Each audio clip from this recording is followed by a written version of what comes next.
friends, and welcome to ABN and the Trinity channel for another episode of Islam and the News. We thank you so much for tuning in each Friday for an hour news show, giving news headlines and news videos that you will not see in the mainstream media. And if we do mention any stories that may be talked about in the mainstream media, as you know, we will always give more information on those, including videos that the mainstream media would never show. For the most part, I do present news headlines that you don't get in the mainstream media at all. A lot of news sources from overseas and, of course, just other countries in general. But we thank you for your continued support, for your prayers, for your financial giving to ABN and the Trinity channel, which allow all of these weekly shows to continue. And to let you know as well, there's another upcoming International Apologetics Marathon. That will be the first week of October. In the meantime, we enjoy doing all of these weekly shows, and we are really grateful for you to tune in and watch. We're also so thankful for you to go to the Trinity channel's YouTube channel to get the videos, to spread them online, to put them in email, just your contact list. And also just for your likes and your subscribing to the channel. Also, too, if you were not aware, I take all of the shows that I do for Islam in the News, for Rasha Christie's Truth Matters, for Colliding Worldviews, all of our International Apologetics Marathon shows, all of my public speaking presentations and presentations that I put together. I put all those on my Vimeo channel. That's vimeo.com/Tony Gourlay. I have almost probably, I think, 150 videos there now, a whole lot of stuff. And of course, today I have a whole lot of news stories to share with you as well. A lot of news, as usual, every single week, and I always have to dwindle it down and get the news headlines that are most pertinent and the ones that a lot of people need to be informed about. And of course, trying to give you information that you don't hear out there, again, in the mainstream media or just in general when you talk to your Muslim neighbor, coworker, friend, etc., who usually doesn't really even study primary sources of Islam. They may not read the Quran, they don't read the Hadith, they don't study the Sirah literature, the biographical literature about Muhammad and what his life was actually like. And of course, we incorporate all of that here on the shows that we do, and it's a blessing to have you here with us. So moving on to our first news story here from Al Arabiya, I have police, ISIS directed Australian men to build bomb for Etihad Airways flight. A senior ISIS commander directed a group of Australian men to build a bomb destined for the Etihad Airways flight out of Sydney, police alleged Friday. The improvised explosive device was due to be smuggled onto the July 15 service, but the attempt was aborted before they reached security. 2 men have been charged, with a third still being questioned. It says here, quote, "This advice was coming from a senior member of the Islamic State," Australian Federal Police Deputy Commissioner Michael Phelan said, referring to him as a, quote, "commander based overseas." Police also foiled a second alleged plot involving a, quote, "chemical dispersion device designed to release highly toxic hydrogen sulfide," but this was in the early stages. Moving on to Mail Online, Daily Mail, I have terrifying list of 173 ISIS assassins ready to carry out attacks in Europe is found in the ruins of Mosul. Just some bullet points it has here. The terror list was found in a hideout in the shattered remains of Mosul in Iraq. Included the names and photos of 173 jihadists from countries around the world. Most were from Iraq, but some were from Belgium, Holland, France, and Germany. It says here more than 130 of the fighters are from Iraq, but also include Tunisians, Moroccans, and Jordanians, as well as jihadists from Tajikistan and Saudi Arabia, according to German newspaper Die Welt. 6 of the terrorists are Europeans from Belgium, the Netherlands, France, and Germany as well. We have a number of pictures to show you here with this. It says, Die Welt said Iraqi special forces apparently discovered the dossier in an ISIS hideout.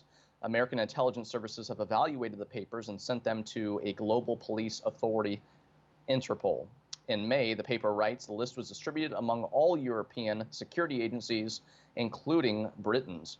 The fear is of a spectacular outrage being planned somewhere in the West as the group's self-proclaimed caliphate dies in the Middle East. The lone German on the list is Sami J, 27, from Solingen, formerly a leading member of the Islamic group Falatu Ibrahim. His current battle name is Abu Asid al-Almani, the German.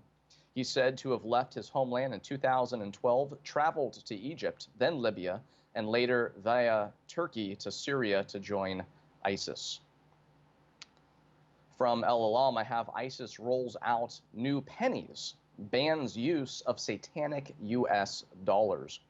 ISIS announced it's cracking down on the use of U.S. dollars and other paper currency within territories still controlled by the caliphate, even as their own media has shown terrorists being paid with American bills. In a new short video titled Inside the Caliphate, released by ISIS Al-Halat Media Center, an American accented narrator describes how ISIS has introduced a smaller unit of currency, the bronze fals, to add to their gold dinar and silver dirham. ISIS has extensively promoted their own currency system, stressing that using the coin is necessary to break away from the capitalism of the kuffar, or disbelievers. The video shows religious police in a grocery store lecturing residents on the ISIS currency while waving around forbidden U.S. dollar bills. It says here, quote, despite the fierce and relentless campaign being waged by the nations of the kuffar against ISIS, he says, ISIS, quote, continues striving to carry out Allah's order to wage war on the satanic monetary system. The bronze fals is being rolled out, the narrator says, to, quote, help facilitate smaller financial transactions in a Sharia manner, with ISIS Monetary Committee setting the valuations. 1 dirham equals 100 fals. It says here, all goods and financial transactions must now be priced and conducted using the new currency. This includes everyday goods as well as contracts, wages, and services, including services provided by the ISIS various departments. And whenever ISIS coins are available, it is forbidden to deal with the insidious banknotes that have no intrinsic value. Also from Al-Alam, I have here, the world fears ISIS and what else? Climate change, says Research Center. Individuals in 38 countries have identified the ISIS group and climate change as top security threats, according to Pew Research Center. Now, of course, you do have the people out there who say, well, climate change is the cause of ISIS. Believe it or not, that claim has actually been made by some people. It says here, in a survey conducted in 38 countries, Pew asked 41,953 people what they think is a top concern for their country. 62% believe the ISIS group is a major threat. Meanwhile, 61% cited climate change. ISIS is named as the very top security threat in 18 of the countries surveyed, many of whom have endured deadly attacks claimed by the militant organization, according to Pew. This top perceived threat spans across regions, with Latin America being the least concerned. And as you look at these different charts that we have here, it shows you the top concerns in different countries in reference to ISIS. And again, this information on median Middle Eastern concern was not calculated because, as a rule, Pew does not calculate medians when less than 4 countries are included from the region, according to a Pew spokesman. He also said that Turkey was not asked about ISIS because experts believe the query would be a security issue itself. Cyber attacks are also an area of concern, with 51% of respondents listing it as a major threat. According to the report, this concern is centered in Japan, the U.S., Germany, and the United Kingdom, who have fallen victim to high-profile cyber attacks in recent months. Moving on to Al Arabia, again, I have here blaze sweeps through Dubai's Torch Tower for a second time, which makes one wonder why haven't they changed the name of this building yet. It says here, a fire ripped through one of the world's tallest residential towers, popularly known as the Torch Tower, in Dubai on Friday. Flames shot up the sides of the tower in the second blaze to hit the high rise since 2015. forcing hundreds of occupants to flee as burning debris showered down the sides of a 337-meter tall, 79-story structure. It says here, quote, "We were sleeping and we woke up to the fire alarm and people screaming. We ran down the stairs and it took us about 10 minutes to reach from the 50th floor." A resident who gave his name as George told Reuters. It says also, quote, "It was very bad. The fire was very strong at the time, about 1 a.m. Then it started calming down over the next 2 hours," he added. The tower was evacuated, no injuries were reported, and there was no immediate word on the cause of the blaze.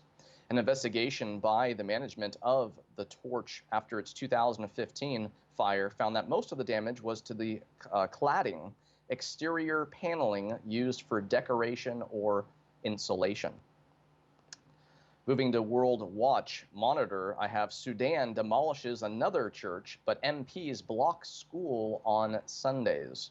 The Sudanese government demolished another church on Wednesday, August 2nd, the day after members of the Khartoum State Parliament rejected an order by the Minister of Education for all Christian schools in the capital to open on a Sunday. The Baptist Church in Omdurman, across the Nile, just west from the capital Khartoum, was on the list of 27 churches designated for destruction last year by the Sudanese government, which claims they were in violation of the designated purposes of the land they were built on. The EU Special Envoy for Freedom of Religion or Belief, he said, raised the issue in March during a visit to Sudan and was told of the demolitions had been temporarily stopped. However, since then, at least 2 more churches have been destroyed and a church worker killed when he tried to intervene. Now, this comes right after the Archbishop of Canterbury, Justin Welby, had visited there. He said he had raised the issue of religious freedom strongly with the Sudanese president, Omar al-Bashir. And Sudan's human rights record has been in the spotlight in recent months as the U.S. considers lifting a 20-year-old trade embargo on the country. In response to the concerns raised, Sudan has insisted that the country enjoys religious freedom, quote unquote, and unprecedented openness. The David Curry, the CEO of the Christian charity Open Doors USA, says he's encouraged that the Trump administration has pressed pause on the lifting of the sanctions. In the article for the Huffington Post, he writes that this has given the administration a window of opportunity, and that if it is truly attuned to the horrific reality unfolding in Sudan, they will do more than pause to evaluate. They will say no to lifting of sanctions until Sudan does the important work they need to do in the area of human rights. Also from World Watch Monitor, I have Ethiopian Christian attacked with machetes for evangelizing. An Ethiopian Christian suffered deep wounds to the back of his head when he was attacked while alone in his home by a group of local Muslims with machetes. The attack on 16th of July left the 27-year-old man needing life-saving surgery. The man, who for security reasons cannot be named, was attacked in Herna, a rural town 400 kilometers east of the capital, Addis Ababa. His local clinic referred him to the hospital in nearby Asa Ferry, who in turn sent him to Adama, where a doctor, believing he would die en route to a bigger hospital, operated on his wounds. Although he is still unwell, the surgery stabilized him enough to be taken elsewhere for more specialized treatment. A source told World Watch Monitor that the gang of Muslims who attacked the man were angry because he was evangelizing, sharing the gospel with people.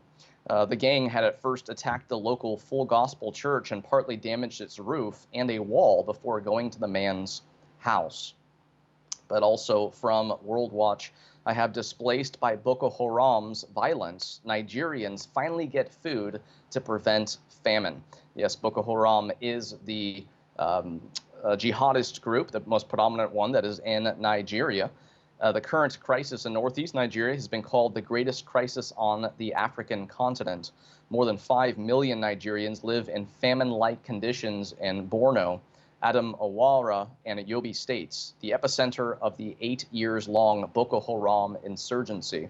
According to the World Food Program, the ongoing security has not only displaced almost 2 million people and brought farming activities to a halt, It also hampers people's access to humanitarian aid, not to mention the destruction of 75% of water and sanitation infrastructure that World Watch Monitor reported in May.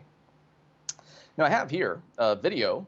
This is from Israel, and this is on the Temple Mount. It is Muslim woman goes crazy as she sees a Jew drinking from a water fountain on the Temple Mount. So we're going to play that video for you now.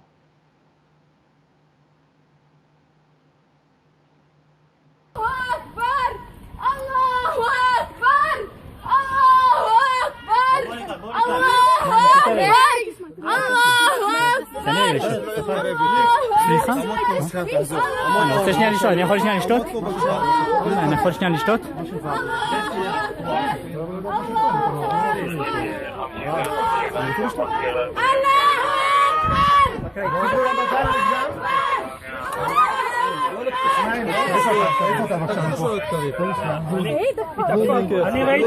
אני ראיתי אותם דופקות אותו. אני רוצה להגיש נגדה תלונה. אני ראיתי אותה אני מבקש לעצור אותה. רק שנייה, הוא אמר, אני רק רוצה... אני מבקש לעצור אותה בבקשה. אני מבקש לעצור אותה בבקשה. אתה יכול להביא את הפרטים שלך שנוכל אחרי זה להגיש תביעה? תגיש תביעה? או שלה, אם... אני אביא את הפרטים שלה, אני יודע מי זאת ואני אעצור אותה, אני לא יכול. אבל, אוקיי, סבבה, רק שנוכל להגיש... נוכל לי על הרגל. זה מה שחינכו אותם באלמנוניה. אמורים להגן עלינו, לא להעיף אותנו. שמה נוכל לשתות לפחות? בוא נמשיך. תביא אותם.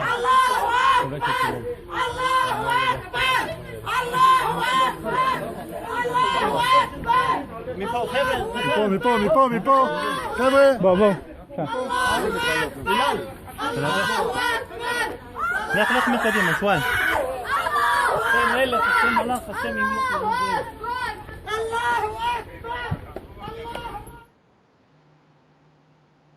Now, that is the regular treatment of Jews when they go up to the Temple Mount. When I was in Israel, same thing happened. You have the Muslim men who are just sitting down with their friends, talking, drinking coffee, and you have the Muslim women and children walking behind any Jews who go up there and just continually yell Allahu Akbar over and over and over again until they get off the Temple Mount, basically. As you can see there, just a Jew drinking some water from the water fountain, which the Muslims claim is their own because they control the Temple Mount, did the regular thing, So it wasn't really a reaction, so to speak, to the drinking of the water. Of course, that police incident was, but the yelling of Allahu Akbar is a normal practice as the Jew gets up on the Temple Mount and until they get off. That is a regular occurrence. If you've been up there, you've seen it. If you haven't, this is exactly what happens on a daily basis.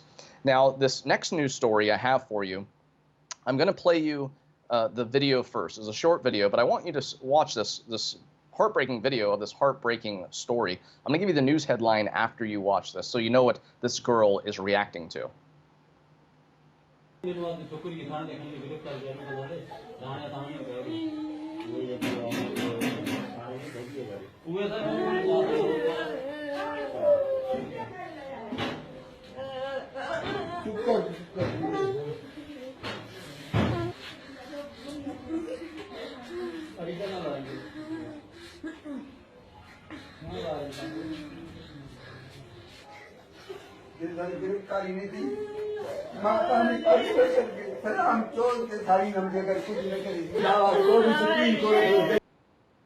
So why is this girl in such distress? Listen to this heartbreaking news headline from Reuters. Pakistani council orders revenge rape of 16-year-old girl. Pakistani police have arrested 25 members of an informal village council accused of ordering the rape of a 16-year-old girl as revenge for her brother's alleged sexual assault of another girl. The Supreme Court also requested a report on the case, which echoed a notorious case from 2002, which another teen was gang raped on a local council's order. It says here, quote, a total of 29 people were involved in this ghastly crime, and we have 25 of them in our custody. This is Multan City Police Officer Hassan Yunus told Reuters by telephone on Thursday. Earlier this month, a local council in the southern city of Multan was called after family accused a 16-year-old boy of raping a 13-year-old neighbor. The council ruled that the sister of the boy should be handed over to the victim's brother to be raped. The punishment was carried out on July 17th after her family handed the girl over. The case came to light when both families filed criminal charges with police accusing the other family's son of rape. Questioning both sides in the cases, however, soon revealed the role of the informal village council, Yunus said. It says here, all the village council elders who ordered the revenge rape have been arrested. But continuing on that same type of narrative, I have here from Independent, Celine Duhran, honor-killing victim, kidnapped and had throat cut before being stuffed in freezer, hears inquest. She's reported to have been in a relationship with an Arab man who she was planning to marry. A teenager had her throat cut before she was placed in a freezer in a suspected honor killing, an inquest has heard. Celine Duhran, a 19-year-old Indian Muslim, was reportedly in a relationship with an Arab Muslim who she was planning to marry, a situation which is said to have angered some members of her family. Her body was inside a $1.5 million lira property in Kingston upon Thames after police were notified by a second woman who was also a victim of the attack. Moving on to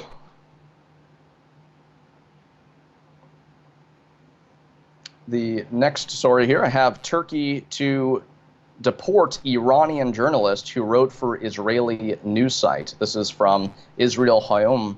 Iranian women's rights activist Nida Amin has been writing for the Times of Israel's Persian website for 2 years. Amin fled Iran in 2014 and was granted refugee status by the UN. If sent back to Iran, she may face prison, torture, or even execution. Nida Amin, an Iranian women's rights activist, a journalist, and a UN refugee, is scheduled to be deported to Iran by Turkish authorities, local media reported Tuesday. Her deportation date has been set for August the 5th. Amin, 32, fled Iran in 2014 after having been arrested several times over her articles and her books. One of her books, The Chain, quote-unquote, on women's oppression in Iran, has since been banned by the Ayatollahs. She has been writing from Turkey for the Times of Israel's Persian website for the past 2 years and blogs about her country on her personal website. While in Turkey, Amin had been interrogated by the Turkish intelligence organization several times for being affiliated with an Israeli newspaper. But also, speaking of Iran, I have here also from World Watch Monitor, Iranian Christian Miriam Nagesh Zakharan released after 4 years in prison. After 4 years imprisonment for violating national security, Iranian Christian Miriam Nagesh Zakharan was released from Tehran's Evin prison last night, and this was August 1st that this happened. She was due to be released 4 days earlier on the 28th of July, as Mohabbat News reported. This was delayed without explanation. Nagesh Zakharan, 39, a convert from Islam, was first questioned by intelligence officers in January 2010 because of her work with underground churches or house churches, quote-unquote. In January 2013, she was arrested alongside Iranian-American pastor Saeed Abedini in connection with their work at an orphanage, and both were sentenced a few months later.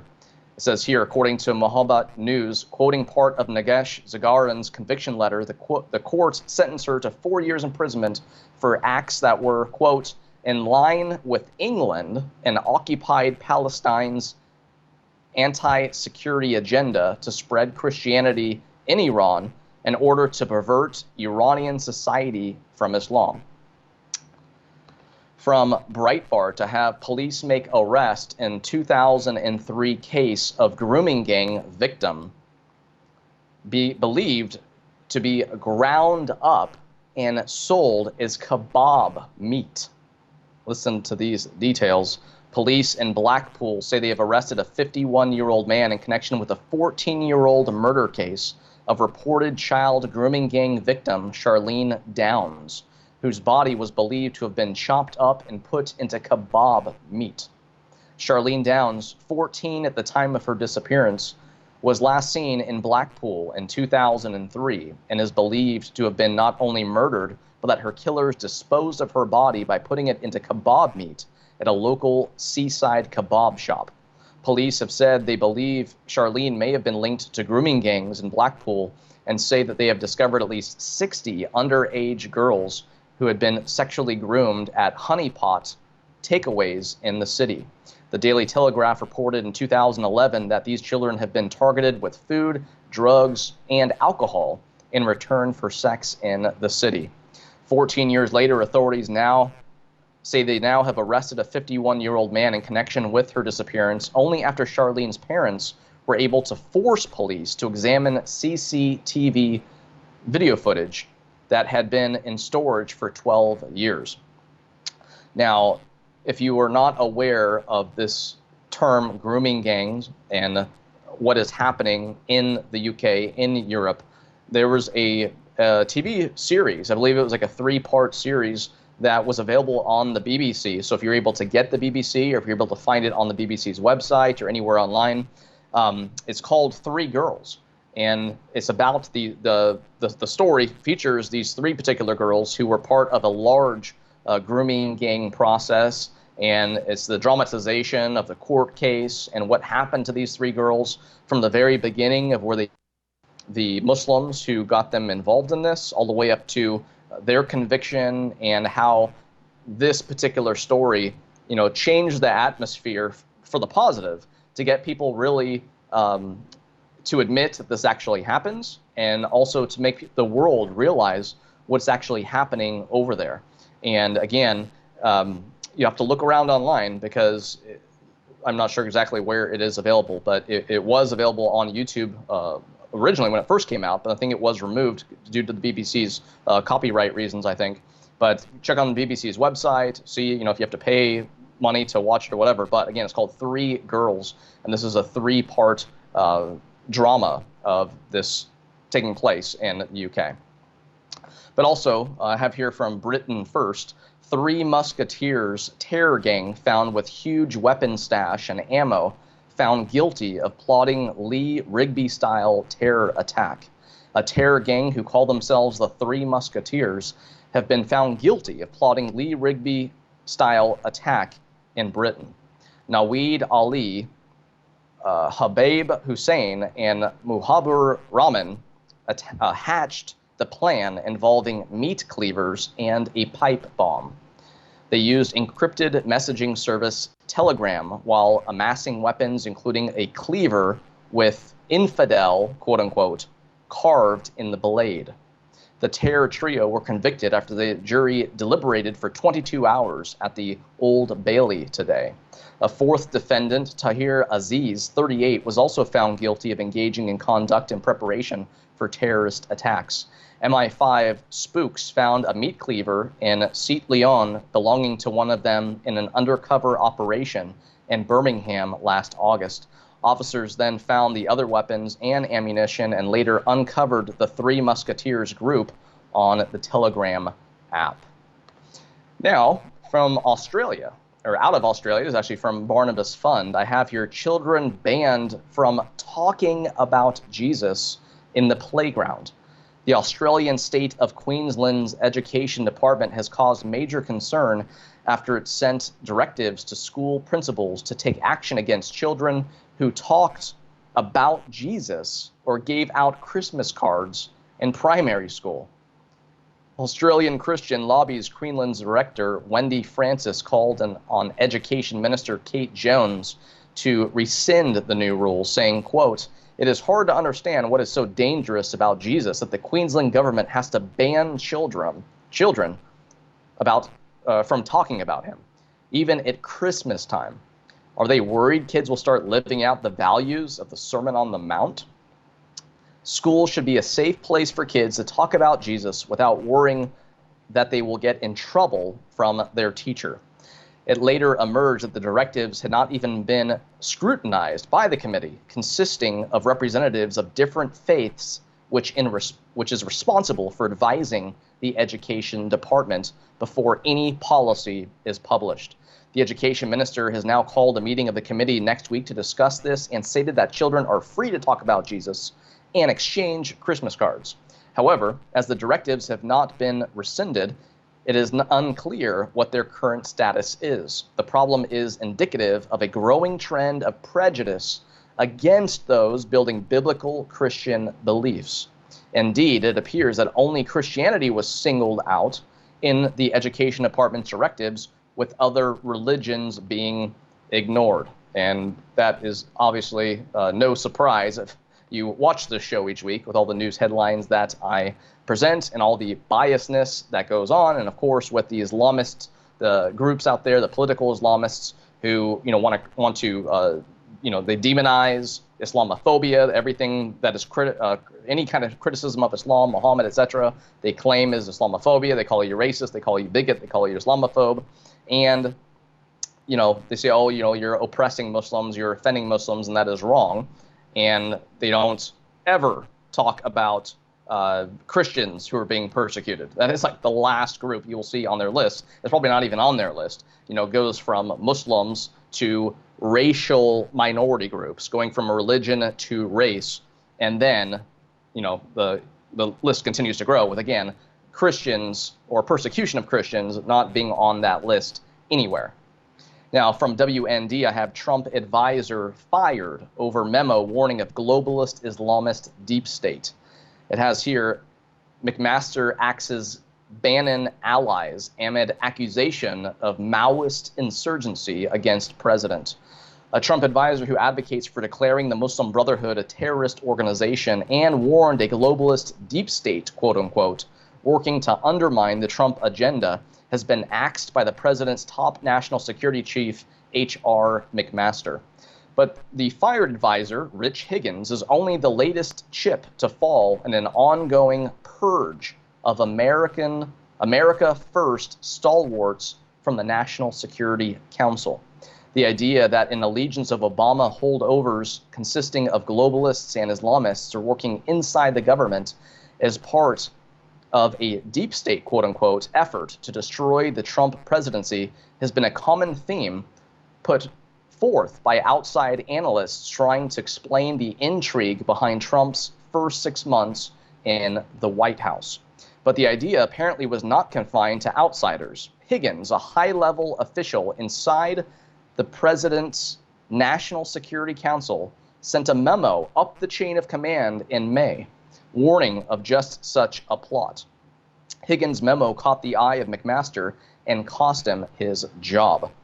According to a report Wednesday by The Atlantic, McMaster removed Higgins from his post as Director of Strategic Planning on July 21st after reading the memo, which was considered too conspiratorial, quote unquote. I have here from Breaking 911, this was a news story that came out just a few days ago, U.S. CEO arrested for scheme to smuggle rifle scopes, tactical equipment to Syria. Rashid al-Jihakli, 56, the chief executive officer of an Orange County, California check cashing business, was arrested that morning on federal charges that accuse him of procuring and illegally exporting rifle scopes, laser bore sighters, and other tactical equipment from the U.S. to Syria. The indictment was unsealed this morning after Jihakli was taken into custody without incident by law enforcement authorities. From WND, I have secret Islamic networks in U.S. doing the unspeakable to young girls. It says here, quote, they're luring them in with lies like you're going to be on vacation. Female genital mutilation is a form of human trafficking that Maine legislators are currently choosing to allow in their state, say child advocates. Maine will try again on July 2nd to become the 25th state to ban the barbaric third world practice that involves cutting the genitals of young girls. Liz Yore is an attorney who has served as general counsel to child welfare agencies, and a former member of the National Center for Missing and Exploited Children. As an international child advocate, she said she never thought she would see such a gruesome practice taking root in America, preying on its defenseless little girls. Yet, it's been a struggle to get some lawmakers to see the necessity of passing state bans on the FGM. The fickle nature of the federal FGM ban adopted in 1996 was exposed for all to see under President Obama. His Department of Justice under Eric Holder and Loretta Lynch simply closed its eyes to female genital mutilation, never prosecuting a single case. The lack of interest in a form of torture on young girls persisted even though the evidence is now breaking open thanks to a federal investigation in Detroit launched by U.S. Attorney General Jeff Sessions.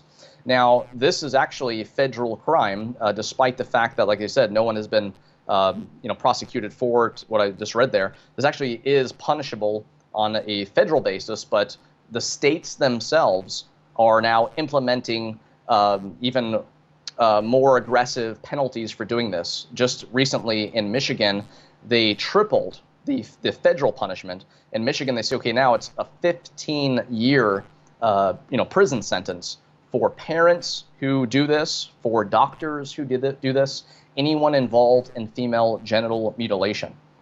Now, if you haven't seen it, I would advise you to go to my Vimeo channel, vimeo.com/Tony Goulet, and you can find a presentation I recently put together on Sharia. The specific title is Unveiling the Facts of Sharia, and I do talk about female genital mutilation in that video, along with many other things as well. Also from WND, I have U.S. town bans residents from criticizing mosque. New restrictions on speech about Islam akin to surrender, quote unquote. A New Jersey township that was sued by Muslims for refusing to approve a massive mosque project is returning to court because of a settled agreement that restricts speech regarding Islam. The settlement required the township to hold a public meeting about the mosque project, but it forbade anyone from commenting on, quote, Islam or, quote, Muslims. A key tenet of Sharia, the Muslim law that governs both personal and political life, bans any negative comments about Islam or Muslims. This is just one more example, and this is in New Jersey, in America, the United States, of aspects of Sharia being implemented. And Canada is a country, but of course, like this too, it's like, do people not realize that you're actually implementing aspects of Sharia upon yourself? You're actually doing and helping the agenda along that the Islamists would want to do anyway if they were in control. Now, you're playing into this whole victim card of this redefinition of tolerance and intolerance and all that stuff. And, is it wrong to offend people? You shouldn't have freedom of speech. People need to study and realize what this country was founded upon, and realize that when you do this, you're not only undermining American freedom, but again, you're implementing aspects of Sharia upon yourself, whether you know it or not. And people really need to get educated on this. Also from WND, Muslim to U.S. judge, Allah will reward me and he will punish you. This is a quote. It says here, nothing you did today even matters. Jihad will continue. The fact that the U.S. faces an enemy unlike any other who defies conventional methods of deterrence was illustrated Wednesday in a federal courtroom in Ohio. Terrence McNeil, 24, of Akron, was standing before U.S. District Judge Dan Polster to receive his sentence on charges he threatened members of the military and their families in the name of ISIS. The judge issued a 20-year prison sentence, but McNeil defiantly told Polster it was of no concern to him. Cleveland.com reported, nothing you did today even matters, McNeil said. Jihad will continue until the day of judgment, and that's a promise from Allah. It's not going to change. It's not going to stop. Neither of them are. My commission of Allah is not going to stop. So this is meaningless. I'll be rewarded for what I do. You'll be punished for what you do. I'm fine with that. You're fine with that. McNeil concluded, saying, so we'll wait for the punishment of Allah to afflict you, either by himself or through the hands of the Muslims. And then we'll see, inshallah. pollster responded by saying, "All right, Mr. McNeil, while I respect your opinion, I think you have confirmed the wisdom of my 20-year sentence." Now, from Creeping Sharia, touching on a news story that I have covered in the past, remember this guy. You see his picture here. This is the guy who went into that conference and then walked out, got into his car, pulled out all kinds of firearms and was swearing and all this other kind of stuff. The authorities in South Dakota did nothing about it. And then after people made such an uproar, they, talking about this guy, and obviously this was actually a direct threat of violence and killing people, they actually went to his house, raided his house, and found a bunch of drugs that he was dealing. And now he has those charges along with all that's surrounding this case in general. It says here he's actually pleaded guilty to the indictment that charged him with possession of firearms by a prohibited person. The maximum penalty for the offense is 10 years in custody or a $250,000 fine, 3 years of supervised release, and $100 to the Federal Crime Victims Fund. Jaber was attending an event at the Hilton Garden Inn South in Sioux Falls on April 9th, 2017. That's when we covered this original video, when security officers noticed him using his phone to take a video of the crowd. And of course, you can go back and watch more of this, or of course, just go online and look up this guy and you'll be able to get more details about this. But also from WND, I have now Western media face wrath of Islamic blasphemy laws. Jail time, even death, possible for non-Muslim offenders. A group of international Islamist organizations led by the Saudi-based Organization of Islamic Cooperation, or OIC, recently held a 2-day conference on countering Islamophobia, quote unquote, in which it recommends imposing Islamic blasphemy laws on the media worldwide. Under Islamic law, it is considered a serious offense to criticize Allah, Muhammad, or Islam. In countries like Pakistan, a Muslim can take a non-Muslim to court and claim he was offended, quote unquote, by something that was said, resulting in a trial and jail time, even death, for the non-Muslim. And that comes right out of, you can find the Reliance of the Traveler, which is a Shafi'i, is a school on Sharia from a Shafi'i school. That is just one of the many sources on Islamic law that are out there. But yes, slander is anything that a Muslim may find offensive. So if you criticize Allah, Muhammad, the religion of Islam, if you say something about that particular Muslim that they don't like, then they can say, oh, slander, quote unquote, and all of a sudden you can be punished for that. And again, this is just a slippery slope with any Western countries, states, organizations, etc., who actually are implementing aspects upon themselves, which is an unfortunate trend that continues. And speaking of that, I have here the YouTube official blog. This came out on August 1st, an update on our commitment to fight terror content online. Yes, believe it or not, YouTube is moving closer to Sharia compliance as they give the details here about teaming up with Anti-Defamation League, the No Hate Speech movement, and others. But also, too, if I can find it here very quickly, and I would encourage you just to go to youtube.googleblog.com, and you'll see this official blog post that is on their website.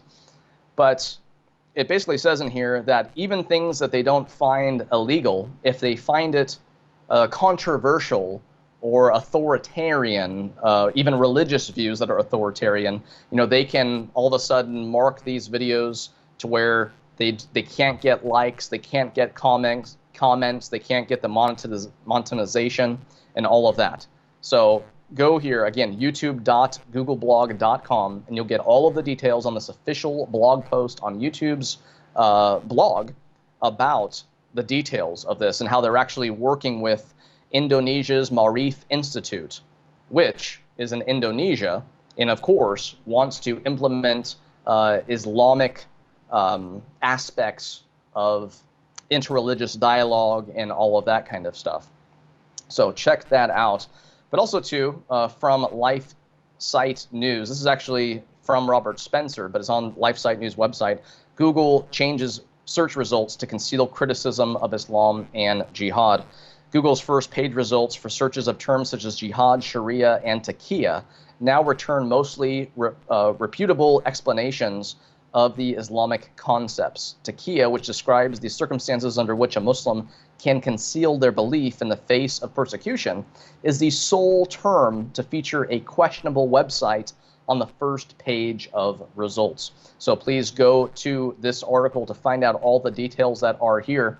But also, I have from Al-Alam, Saudi Arabia seeks to end U.S. lawsuits over 9/11 attacks. In a filing in U.S. District Court in Manhattan, lawyers representing Saudi Arabia claim the plaintiffs, who represent thousands of victims who died and were injured in the attacks, as well as business and insurers, cannot prove the Gulf Kingdom supported the Al-Qaeda's affiliated men who hijacked and crashed planes into New York's World Trade Center, the Pentagon outside Washington, and a Pennsylvania field. Nearly 3,000 people died in those attacks. Saudi Arabia also claimed it deserved sovereign immunity.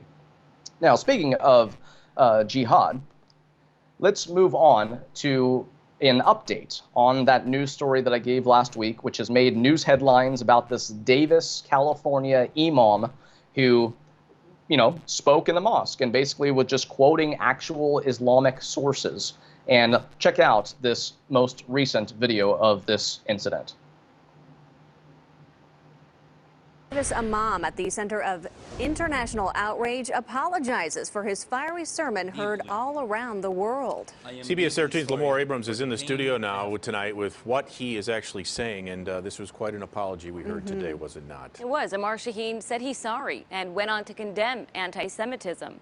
And he says he made those comments in the heat of the moment and didn't mean harm. And today, the people he hurt stood behind him, attempting to forgive.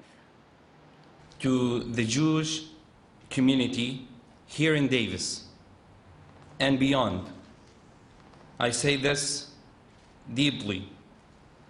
I am deeply sorry for the pain I have caused. A heartfelt apology from the Davis imam who broke the hearts of people in the Jewish and Muslim communities. Last week, Amar Shaheen gave a fiery sermon, translators say, calling for his higher power to annihilate Jews and asked his congregants to take part in the slaughter. He initially said he was taken out of context, a point he repeated a day later in this on-camera interview with CBS 13. But today, the admission. I let my emotions get the best of me and cloud my better judgment. I said things that were hurtful to Jews.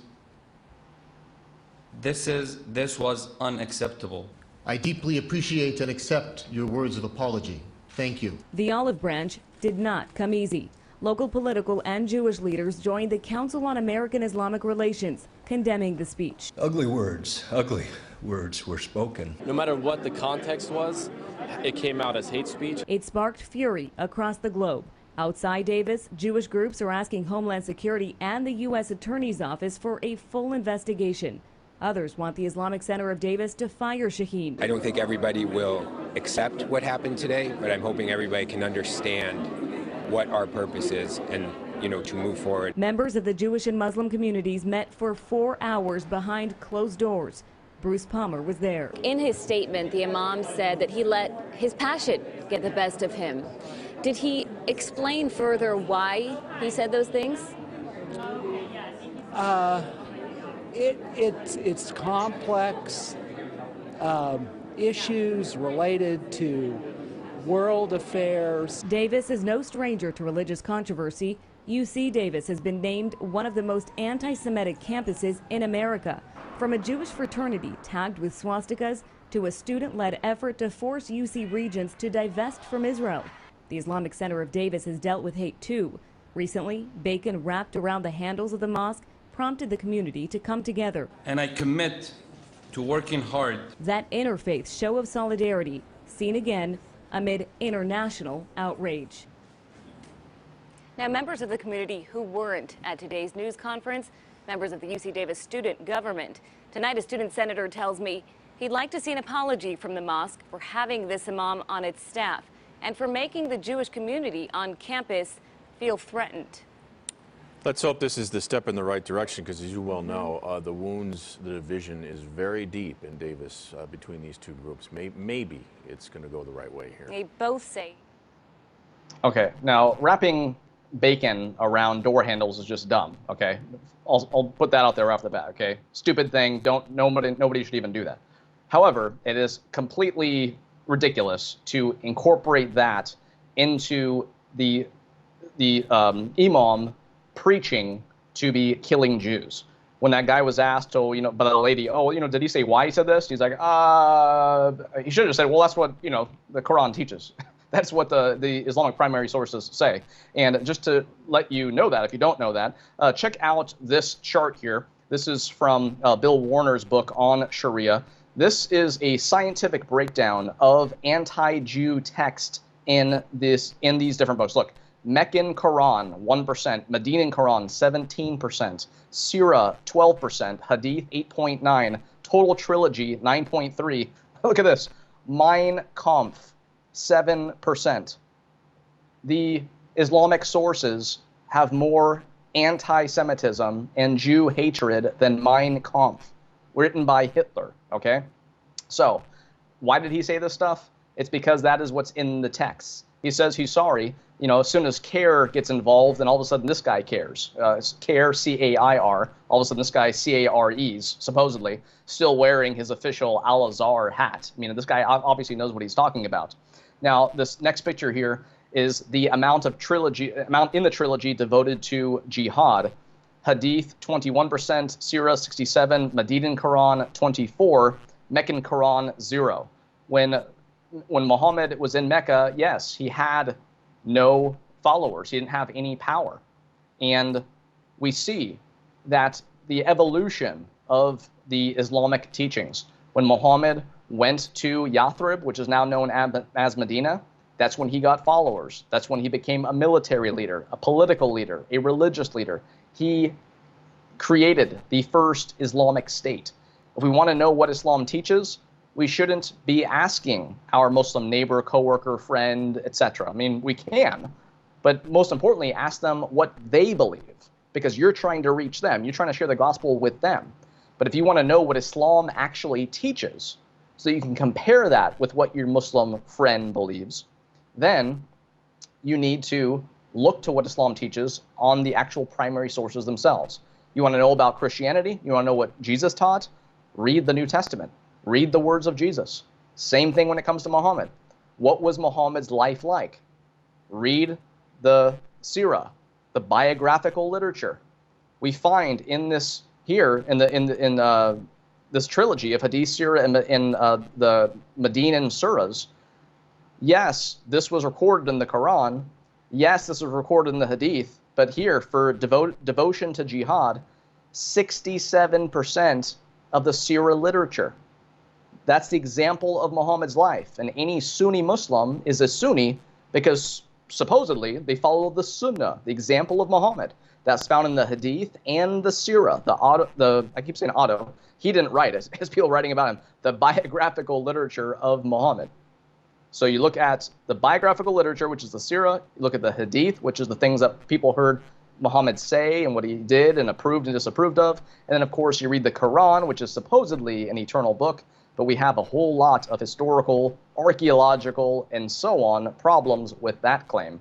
So we have a lot of news, and of course, I can only present to you a certain amount. So next week, I want to get on to some more vital information I want to share with you. In addition to the news, I have some great stuff, some eye-opening stuff to share with you. So thank you for being with us, and we will see you next Friday for another episode of Islam and the News.